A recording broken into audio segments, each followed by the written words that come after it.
yeah, let's do a brief intro of yourself, and I think audience really wants to know you guys. Check. What's going on? My name is Adrian. I'm the CEO of Gen, and we are a rapid login for a affiliate social platform. So we play in the DSO space, but we're actually focused both in DSO, but also for login. Very different than Connect Wallet. We want to change that. We want to have the login with Facebook moment for Web3. So that is what we are building. And yeah, sorry, Ryan Selkis, I think, he just tweeted like a couple seconds ago, his investment thesis for 2023 is decentralized social. So, which I think he is in as well, so I'll pass the mic to you. Oh, and my background, music industry and film for 20 years. I got a gold record. I'm part of an Emmy commercial, Nike Dream Crazy. And I worked for Harmony, a layer 1 blockchain, doing creative marketing for them, before I started my own business. Thank you, Adrian. And certainly we hope to get to the day when we use your service for our social login. My name is Adi Seidman. My background is building consumer networks at scale, specifically in the social media space. I co-founded the world's first online karaoke, which was sold to Fox MySpace at the height of MySpace. It became MySpace Karaoke. And after that, YouNow live streaming, which was the first mobile streaming app in the US before Instagram Live and Facebook Live and Twitter Periscope, and that grew to about 120 million user sessions a month. Today, over the past 5 years, I've been in blockchain, build a loyalty token business, and today I run Revel.xyz, which is a social collectibles platform. So think about it as a social network where all the assets, all the photos, all the videos, all the AI is all ownable by the creators and by the community. So it's a new design space that the blockchain is opening.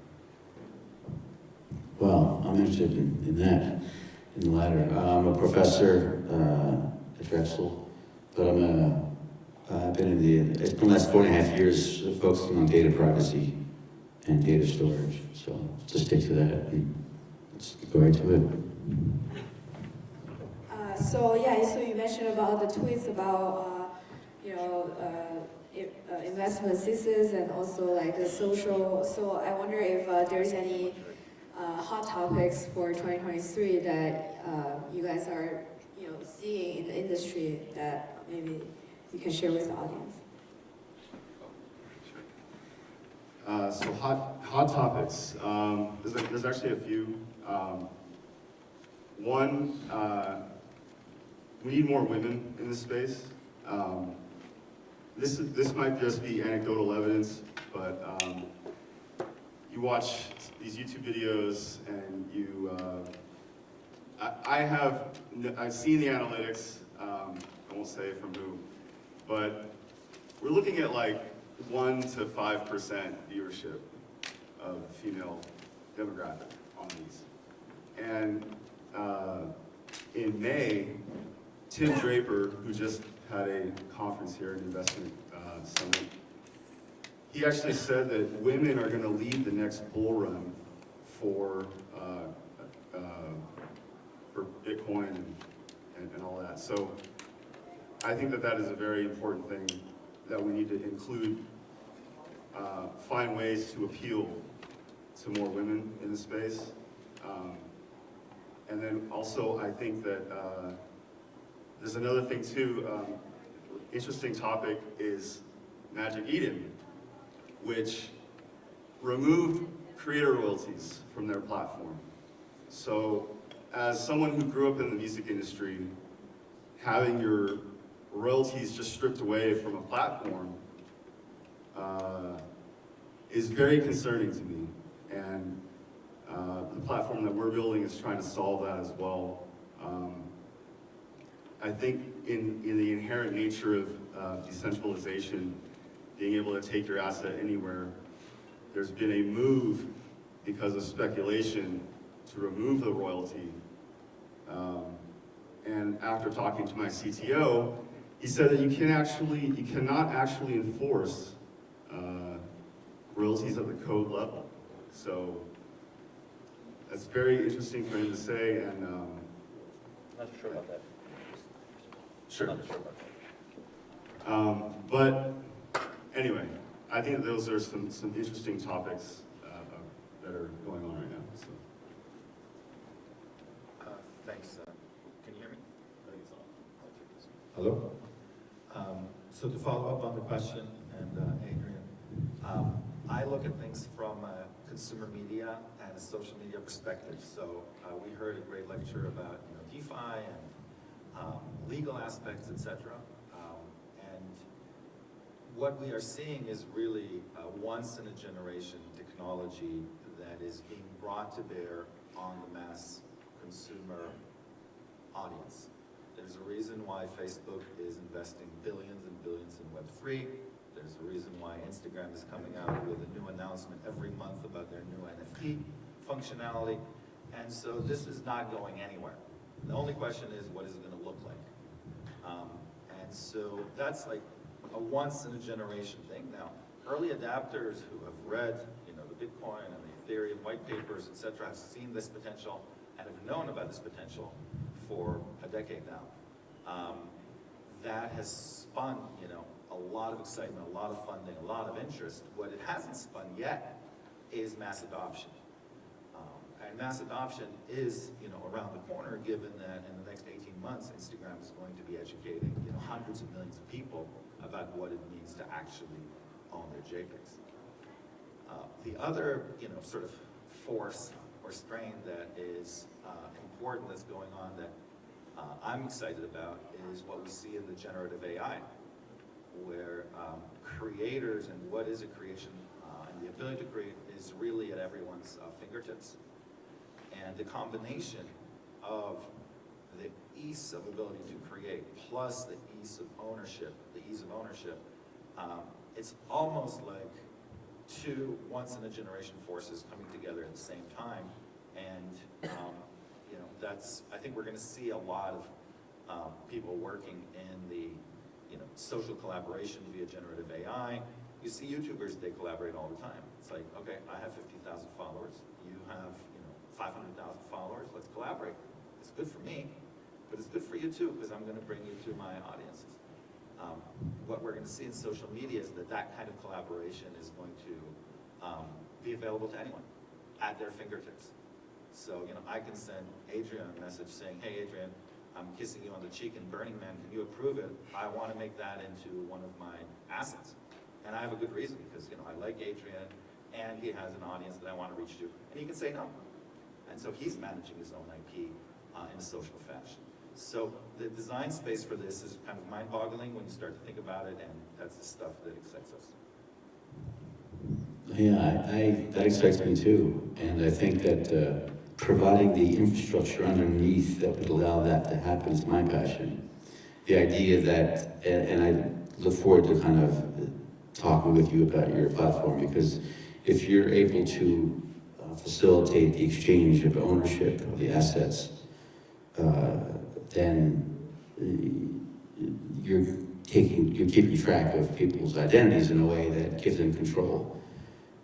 So I'm very interested in understanding. But in order for this to work, like if I wanted to, if you go to Bose or something, if I want to buy you two guys, like Jason says, hey, I want to buy the panelist, the latest, greatest, ear things that you can wear, okay?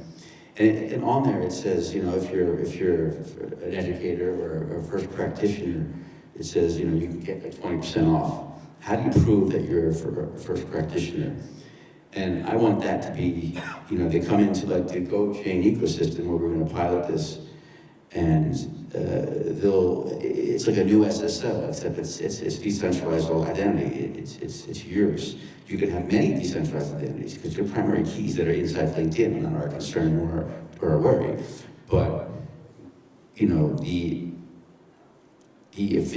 example would be when I go to I was talking to someone, they got a degree from Harvard. Okay, so Harvard.com, When you go to Harvard, you go to their website, you know it's Harvard, that they're the ones that are, it's their website, it's not a fake website, right? Because there's this SSL certificate, and because of the way that works, PKI and stuff like that, we know it's really Harvard. What we need to do here is, we need to, remember 3O, the foundation has to be that we can have an identity that allows us to validate and verify association of information in a way, because I know the gentleman that was speaking to the left, you know, the NFT, the idea of it being a place for like a legal document, okay, I get that, or a path to get into a game. That's a different issue, right? Because the barcodes, they have to change them now because people can copy them. And so what happens when you lose comms, though? You don't have internet connectivity, you don't have the algorithm. So there's some complexity there. But at the end of the day, I want to provide the foundation for the identity so that the data, so that essentially the applications can be privacy by design. So it becomes a layer that people can leverage in this. That's what I'm interested in. Adrian, this is all you for identity, social Oh, identity. yeah. Yeah, I mean, we are definitely building a platform that is focusing on building an identity, although it is more using NFTs to build that identity. Essentially, being able to define who a person is based on the experiences that they've had and the things that they interact with. Being able to say, oh, you are the biggest fan because you've been with me since the beginning, and you've bought my merch. I mean, Here's the NFT from 4 years ago when you were nothing and you gave it to me here. Oh, here's the tickets that you signed. Look, here's the attestation. I want to store the information for you on your platform. You don't want to use your platform to store it. You want a fast, quick way of getting the information that is sharded with 80, defense and depth. So I want to work with any of these ecosystems. I want to be ecosystem agnostic. Right? That's what W3 really needs to be, is agnostic. What you're saying is important. The way that you implement that is also interesting. And I'm saying is that at the end of the day, it's like in this talk too, it's all about collaboration. That's why I use the Bose example, that they just want to know that you're a first practitioner or you're an educator, and we'll give you the discount. But then how you go ahead and get that information, that's collaboration. I think too, another layer that we've got to bring up too is moving past speculative NFTs and going into utility NFTs and getting it to a point where, I mean, people think, okay, this Bored Ape, it's worth a lot of money, whatever. At the end of the day, like, if you bought physical merch and assigned an NFT with it as a receipt, it doesn't even need artwork. It just needs to be the NFT as a receipt. And then that is part of your digital identity. And that is something that I was passionate about building when we were building our platform is, we're actually going into ticketing. That's actually one of our beachheads. And we did it because as a musician, I saw all this NFT stuff and I was like, oh, this is pretty interesting, but it's not for me because I don't know how to draw. I don't know how to create art that looks like that. I know how to create art that you hear. How can I sell an NFT if I don't know how to draw? And then I realized, wait a second. This is just a receipt. This is saying that I own this. So theoretically, I can make a template. It doesn't have to be a PFP. It can be, a ticket. It can be a template. It can just be a thing of information. That's what we're building on ours because we want to take it past the speculative and go into more utility. If I had a choice, like, I'd want to be able to reach more people rather than being, like, if I was to choose, am I going to be Target or am I going to service everyone? Or am I going to be, a luxury brand that's very servicing only the rich? I want to reach everyone because that's, in my industry with music is not for people who can afford six-figure NFTs. Music is for everyone, and I want to have that kind of utility to be able to define who my hardcore fans are, regardless of their income. I like the idea that Vitalik brought up of soul-bound NFTs. things that are not for sale, things that are very tied to your identity. These are things that our platform is building, as well as the accessibility to get into the platform by having a login that is done through SMS. And I mean, I can onboard anyone in this room in 10 seconds. We can talk afterwards and I'll show you. You don't even need an app. And I think having that removal of the barrier of entry and having utility, that is what really excites me about the space and the, you know, NFTs and all that. So maybe we got a little off topic. Well, just to get back to what Chad was saying. Chad, what you're describing is a holy grail of the industry. There's no other way to look at it. People have been talking about identity since the beginning of the internet. And people are saying, okay, well, the blockchain brings us a lot closer in terms of the powerful technology that we can deploy in order to achieve it. So that's really what's going on here. And you know, the prize is huge for your company trying to do it, for the technologists who are trying to put it together. Yeah, so I'm excited, whether now or later, to hear, you know, how is that going to happen? I mean, whenever I talk about building a house, when I'm teaching, you know, these,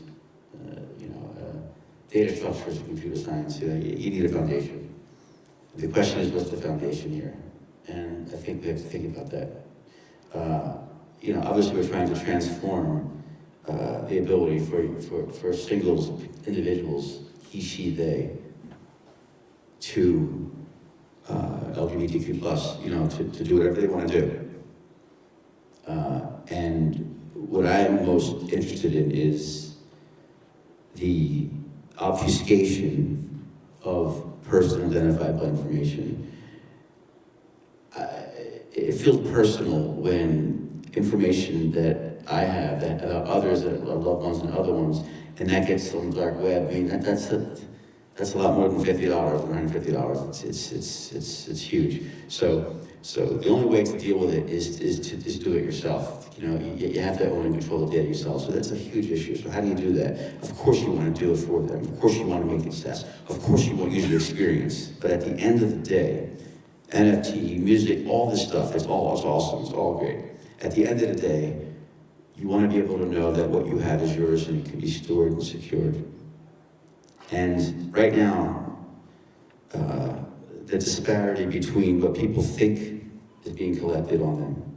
I mean, if we spoke really about what was being collected just in one day by Alphabet, which includes 20 to 30 subsidiary organizations, just because they have their own stuff. Hey, it's not their fault, they're good products, YouTube, it's not their fault. They do good things. But it turns out that there's a kind of a centralized problem now, right? Even Stovepipe, that's what the, so how do I get past that? You know, your platform, you're allowing people to own and control stuff. You have your Etsy, you have your eBay, people can sell stuff, you know, you have your Amazon, which seems to me to be the ultimate monopoly. I'm not condoning one way or the other, I'm just saying what my observation is. I can get anything there, you know? And then, you know, but the FTX crash, at the end of the day, for me, that's what scares me the most. And the reason is because we're trying to navigate this new space, and you have these people that are scheming, and you only assume that the vetting process is happening. So I just can't stop thinking about that and how that slows down our process, and I'd be curious to know what your thoughts were on that. Just turn it back one. Push up. Yeah, you want to go? Yeah. I think part of this discussion today is about security, and it leads us kind of straight into security from Chad's question. Well, yeah, the securities and also like in general, like kind of where you guys have expertise, because the ecosystem is so huge and doesn't necessarily mean that we're just talking about securities and you know, each one. Sure. So I'll pick it up, which is there's decentralized and self-custody and ownership. And that is secure. And that is why Bitcoin is worth $500 billion or whatever it's worth today. And that's why Ethereum is worth what it's worth. And that's why there's so much excitement in the space, because it is secure. You can securely store digital assets.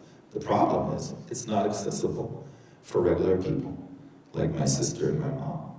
And they don't want to go through all of that. So by definition, you have FTX or Coinbase or a lot of other organizations that are semi-decentralized, semi-centralized. FTX, of course, is an abomination. And it's not going to be secure for a while. I mean, it's going to be secure as much as you can trust a bank. Can people hack into, Chase Manhattan? Yeah, they can. Is Chase Manhattan FDIC secure? Yes. Is Coinbase? No. You take those risks in order to play the game. We may be looking at, I don't know, 5, 10 years until, security is, really in the hands of people and data is really in the hands of people. But today, it's not that. I also just want to add about security. We talk about owning your data. It's to an extent, because we forget that the blockchain is public and it's immutable. So yes, nobody owns your data, but in a way, everyone owns your data because anyone can just look it up in many ways.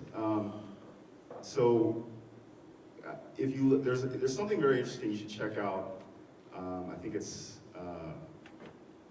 FRST, I believe it is. I might get it wrong, but they're an analytics firm, blockchain analytics, and they're able to basically identify whales and say, all right, well, this one moved this money, and they're about to make a move on this, crypto. So you have a lot of computing power. You can aggregate all that data, find that wallet address, and just copy what he's doing and who he's sending it to, like a mesh. And you can trade to your advantage on that. That's public. That's not private. That's not yours. So there's a duality to it. I think this is the importance of zero knowledge. This is also, I think, why the government is trying to eliminate a lot of these zero knowledge, because they want to know. They're going after tornado cash, and people can say, oh, tornado cash is bad, but, What's tornado cash? It's like a blender to mix wallet addresses, input one, and out you get a different. But I think there's something, it's a way to anonymize a transaction, to really own, like you say, what you're doing. So I think, as with anything, as with social media in general, if you tweet something, sure you can delete it, but somebody can screenshot it. And I think this next generation this blockchain is immutable, so we have to, especially, it's one thing to make a transaction with money, but if you start going into social and this becomes part of your identity, we got to consider what we're doing along the way. Yeah, thank you. And then I think, so to bring back to another question is, so I guess could you talk about where do you sit, where your company or startups do you sit in the ecosystem? What kind of technical advancements do you see recently, or you leverage, for example, the ChatGPT or any other stuff that you're using currently to actually take it to the next step?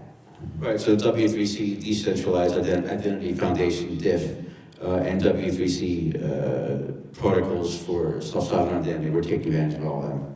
DIDs, VCs, verifiable credentials, verifiable claims, verifiable presentations, machine-to-machine mutable attestations that can be done, and then we're having to build a privacy layer and leverage APIs from IPFS or Filecoin. We haven't done that yet, but I've worked with storage, decentralized cloud storage, and I've been able to create and give, so when people come into our ecosystem, they're given decentralized cloud storage space where they can store their credentials.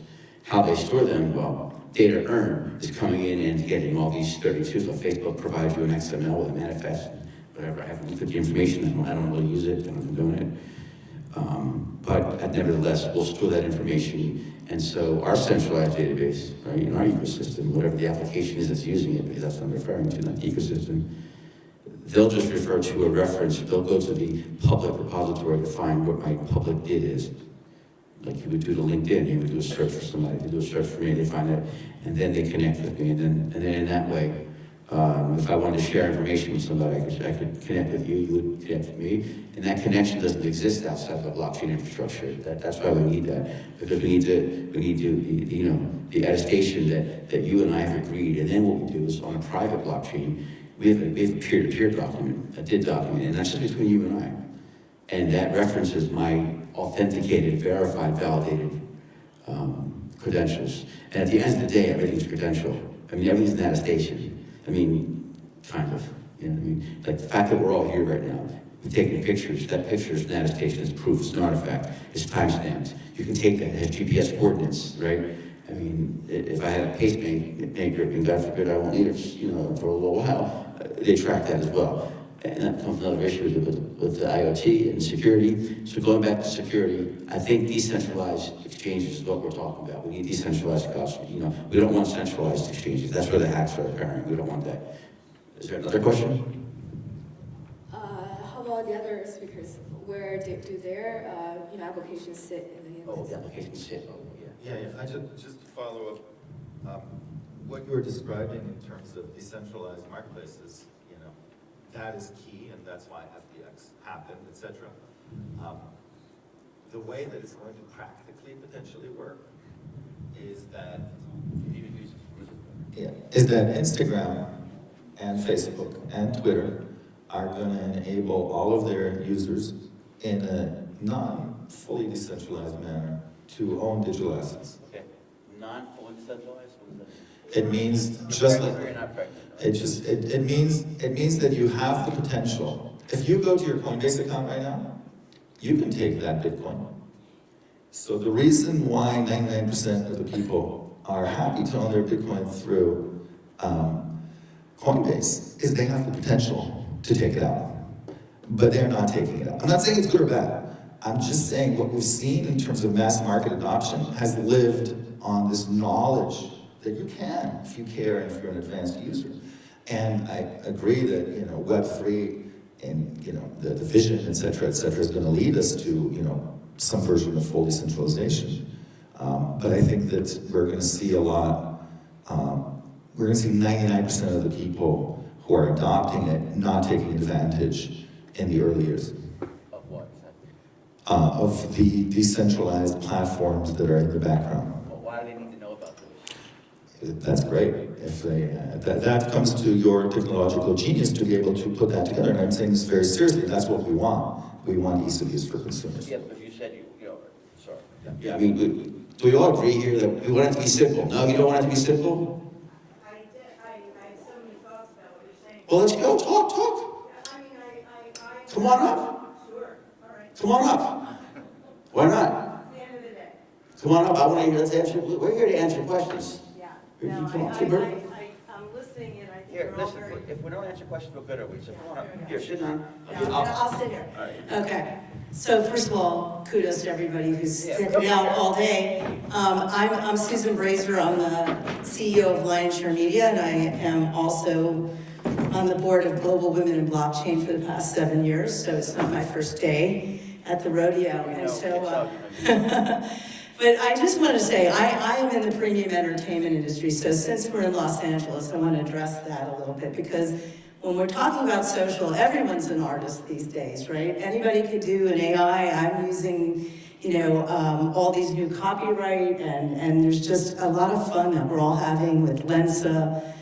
But the thing is that the premium entertainment industry is one of the more complicated industries that really have a lot of rights management, a lot of arts, a lot of ecosystem, and a lot of money. It's one of the key industries that doesn't seem to be hitting on a lot of these charts today, but for me, I'm looking at how do we transform digitally and modernize the premium entertainment industry, which doesn't mean any influencer on Instagram or Twitter or on TikTok. What we're talking about is really content that's films and art and whatever. Little adult NFTs just for me. Well, what I'm saying is, I want to be in the scene with with a Marvel superhero. Okay, so let's take it out of this fact that that's the interaction. Let's be clear, when the creators are building a film or an art or music, these are hopefully people who have a little bit more talent than the average guy, right? I mean, that's the thinking. That's why it's called premium. That's why, and there's another reason why it's called premium, because one of the biggest changes that I feel is lacking in all of the discussion about blockchain or NFT is distribution. And distribution isn't on, this is why I had to get up, it's not on, we're all looking at Instagram and Twitter, but those are not premium entertainment distribution platforms per se. So we've moved from digital TV to cable, from cable TV to over-the-top video distribution. And so now what's next for that long-form, premium entertainment? So I let you in there. Go ahead. Here, let me engage real quick, because I'm very interested in this. So, okay, you're concerned about the deployment, you're concerned about that. Okay, so, I'm innovating. okay, you're innovating. So the question is, there's got to be a problem we're trying to solve here. I'll tell you what. What's the problem? Okay, let me just be short. So, premium entertainment has to become more social, first of all. Secondly, if we're looking at the metaverse and a lot of immersive media content, 4K video, and a lot of interaction design with thousands of live streams and, and all this new rich media, it needs distribution that's going to go over those 5G networks and come down over the clouds and land in your phone or to your device. I don't see a problem with that. So the device is that there is no problem with that. There is a new movement for all those distribution systems to interoperate. And so when content is being distributed, because that's what I'm creating Thin Air, which is this new next generation distribution platform, that the content is not just a GIF or a picture or just a license. It's actually live video that has a lot of weight, that has to land on my phone in a personalized ways, different than yours, and that we can all watch it on a global basis in real time. That's the kind of goal that we're running in parallel to just an NFT that's just a tradable asset. Very different platforms are needed for that. That's the problem to solve. Susan, right? Yeah. Yeah, thank you for coming on. There are a few things here. One, who says what's, good distribution or good content is? I don't know. Last I looked, Mr. Beast has more distribution than CNN. So I just want to put that out there. I agree. Okay. The second thing is, I agree with you that there's a huge opportunity in what you call the premium content. And that Spider-Man is going to have a relationship with me that is different than the relationship with you and these guys, etc. And that is a gold mine for these businesses to leverage their IP and to the 10th degree or the nth degree. So the last thing I will say is that those guys and you are already innovating up here with the top 1%. The studios are investing now tens of millions of dollars soon. Soon it's coming. And enabling exactly this. And what we've seen, that the internet has democratized access. And so they're doing it today, Mr. Beast will do it tomorrow. And my 15-year-old is going to do it the next day. And they're going to be using the exact same technology, have the exact same access, etc. They'll be on that. So let me just say that who's really been innovating is that there's been trillions of dollars being spent by about 400 telecom operators all over the world to lift their systems to 5G. So that's a big plank. The Amazons of the world, the Googles, the Microsofts, all of those cloud services are also ready with a hyper-scalable storage and distribution. So the issue is that the average consumer needs, or the average creator needs to access that kind of technology, and they don't have immediate access to that. So so the point is that these platforms are being built now to distribute content at scale on a personalized basis, and that will enable new decentralized social systems. That's what's going to happen. So premium entertainment, I don't mean that as just the elite of Hollywood. I mean content that is going to be costly and a little bit more dense. And I think there will be a big gray middle. The production tools are going to bring the cost of production down.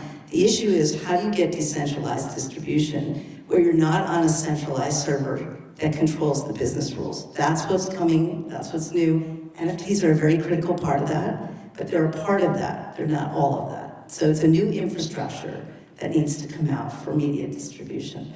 And I mean, I'm very active in this space, and I believe that all the social platforms and the ability to interact socially is going to be a key part of it.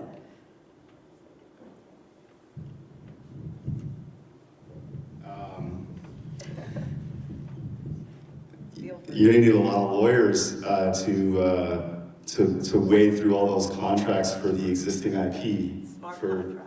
Right, but I think people forget that, and this is coming from my industry, like I'm from the music industry. I was signed for $1 million record deal. I've been on MTV for 4 videos. Like I've gone through the machine and I've got spit right back out. And there's a couple things here. One, do you know that they still do all the royalties off of paper? Like, it would be really efficient to put all of that on a smart contract. But then I think about, well, why hasn't that been done yet? And in the music industry, 70% of music consumed is legacy music. And it's not shrinking, it's actually going up. And you might think, oh, well, like all the money for live music is like hip hop or something like that. It's actually classic rock. And you talk about distribution, well, I say as a consumer, I don't want, and this is my current beef with some of the music streaming platforms that are decentralized today, it's that they only offer new music. And as consumers, I think that's obviously great that we're starting somewhere, we're building something. I think that's the right step. But how are we gonna loop in all of the content that we love from years past that the consumer will be willing to pay for? And this is and I'm sure you have so. I mean, listen, I'm just having a little fun with the room here because it's Sunday afternoon. First of all, I'm in the music industry too. I used to run MTV. I do absolutely. So I actually think that the new systems that are streaming solutions, that are interactive, that are social, that people can interact with and earn points by being an active user, having leaderboards. These new services are going to be very different than Facebook or YouTube today. And even Twitch, right? So live streaming is going to be a key part of it. Communities, they can bring in, every legacy artist can play in this space. I'm talking to a lot of bigger players in the space and bring back their music for younger generations, right? So having a new space for global youth culture that's more democratized, that allows them to interact without those centralized platforms setting rules. In our system, this thin air network is such that if I'm an artist like yourself, and I want to have my own project, and I want to have my own community, this time I get to know who's in my community. I get to see who's active. I get to connect directly with them and provide them with special rewards. It's everything that we're talking about with NFTs for the past year and a half. The difference is that you still need, like the difference I have with audio streaming and royalties is those are old ways of recognizing contracts and ownership of rights and the splits of revenues. What I see is a new media streaming platform that's more immersive, that allows people to congregate. I call it a collective reality experience, and that they'll be able to socialize with their artists and get closer to those artists. And whether you're a legacy artist or not, it's absolutely what you're saying. I mean, the question is the infrastructure that's going to be allowing that decentralized connection with your fans. That's what I'm all about. I really want to empower the artists. That's truly. Stephen A. Smith, he's very rambunctious, he's probably narcissistic. I don't know if it's funny or not. He's like a sports show. I bought his book, okay? I went to straightshooter.com, bought his book. You wanna know why I bought his book? Because he signed 20,000 of them. And I wanted one with a signature on it. And I wanted one for my dad as well. I think the guy's hilarious. I think he's nuts sometimes, but he's fluid. You know, he's fluid. He's funny, okay? All I'm saying is that for me, I got that book signed because I wanted, that's an NFT. That's all that is. It's an NFT. It's him saying that he signed this on no date. The problem is that you have 30 actually thousand apparently that he signed because he's going for others from other people. And how do you know that he really signed it? Because I'm buying it from the person, or because his signature's on me? How do I really know, that he signed it? And all I'm saying to you is that what you're saying, everything here that's being stated, you still need the data store, you still need the user control of it, and more importantly, you need a bridge between the application and the data of where it's being serviced. At the end of the day, there is no more centralization. So I'm getting a job no matter what. I mean, Web 3.0, our ecosystem for GoChain, we're looking for DApps that want to leverage the new SaaS. I think SaaS is changing. He knows as he walks out, too, he was an awesome presenter. We loved you, man. You know, his stuff, too. He knows he went through the same examples that I went through. I spent 2 years doing it, experimenting. He probably ended up using Chain Database, too, but didn't mention it. What was it? Big Chain DB. Yeah, big chain. You could change in the big chain DB who owns what. That's a simple asset change. Anyway. I agree with everything you're saying. I think what we're building is going to enable so many artists to just have control. Yeah, exactly. You're asking for transparency. And there is one thing about the distribution. It's good to have distribution, but we also have to have accessibility. This is why with our platform, we've built in a login solution that allows people to log into it with a non-custodial wallet in under 10 seconds using just a phone number. No one is going to sign up for the next, YouTube streaming service, whatever it might be, if they gotta go. I mean, we all will. We'll do the MetaMask way. We'll connect our wallet, but the average person won't. And we understand it, but the average person won't. And that, I think the accessibility is what is gonna be the key to the future, and that's what we're building, so.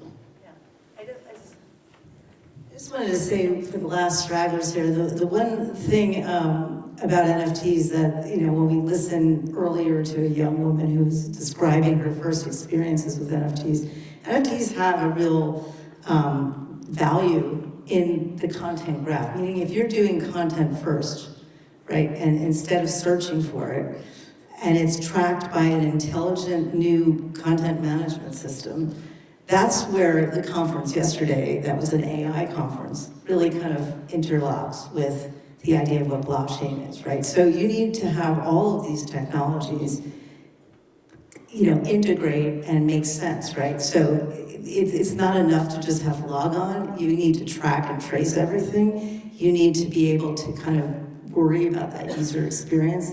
And I think the biggest disruption, I'll leave this, the biggest disruption is the fact that we're going to see media and entertainment enter the space of NFTs, I think, next year. I hope I champion that. Because it's not just, live streaming, merch sales, everything has to come together in an experience. And that's where I think we're moving from sort of a collectible to an overall experience. Susan, you and Adrian? Yep. We're both talking about the value to the creator, and I agree with you completely, the value of ownership. The reason why what you just said is going to be so successful is because of the value proposition to the fan. And that is a whole new world. And that kind of personalized experience is an emotional experience. It's a deeper experience than the consuming content that is happening today. Totally agree. You're totally right about experience. Artists need to lead with the experience, and the reason why, just look at the numbers. Live Nation 2019, pre-pandemic. Yeah, I'm right. Pre-pandemic versus today, third quarter results, up 66.8%. I love this guy, Cuomo, but he's That's post-pandemic, everyone, some countries are locked down. Post-pandemic, up 66.8% from 2000, an increase since 2019. So experiential things are where fans are putting their money. And, you know, I think if blockchain is gonna have anything to do in this space, it's gonna have to also be experiential. There has to be